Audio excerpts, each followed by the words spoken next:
The 48 Laws of Power by Robert Greene. Law number 40. Despise the free lunch. What is offered for free is dangerous. It usually involves either a trick or a hidden obligation. What has worth is worth paying for. By paying your own way, you stay clear of gratitude, guilt, and deceit. It is also often wise to pay the full price. There are no cutting corners with excellence.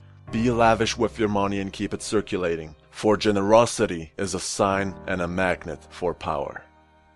Being open and flexible with money also teaches the value of strategic generosity, a variation on the old trick of giving when you are about to take. By giving the appropriate gift, you put the recipient under obligation. Generosity softens people up to be deceived.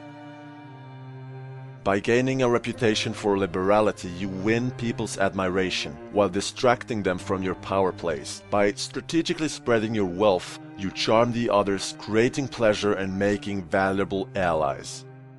Louis XIV had an eagle eye for the strategic power of money. When he came to the throne, the powerful nobility had recently proven a thorn in the monarchy's side and seethed with rebelliousness. So he impoverished these aristocrats by making them spend enormous sums on maintaining their positions in the court, making them dependent on royal largesse for their livelihood. He had them in his claws.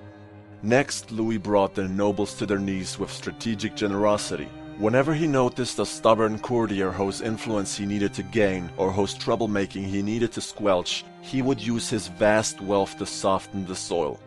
First he would ignore his victim, making the man anxious. Then the man would suddenly find that his son had been given a well-paid post, or that funds had been spent liberally in his home region, or that he had been given a painting he had long coveted.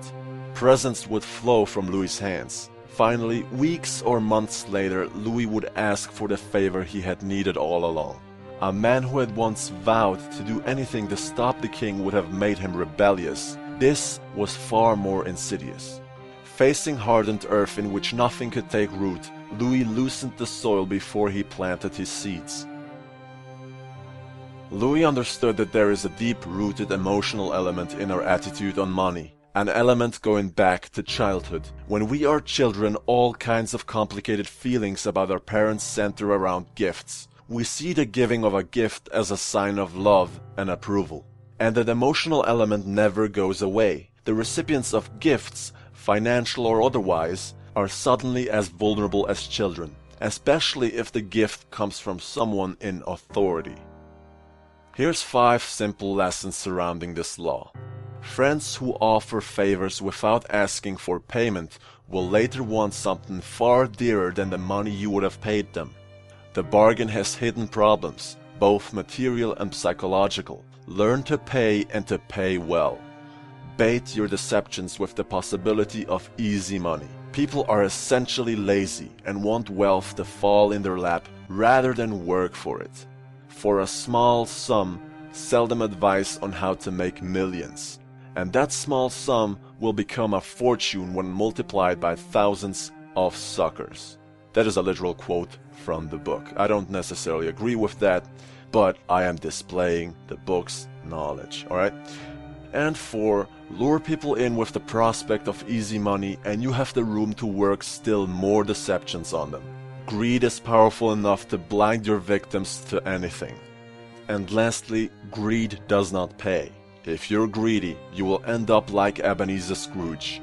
Be generous instead and receive the love back that you gave out to the world. You give 100 gifts more, 1,000 gifts more. You will receive more than enough gifts back.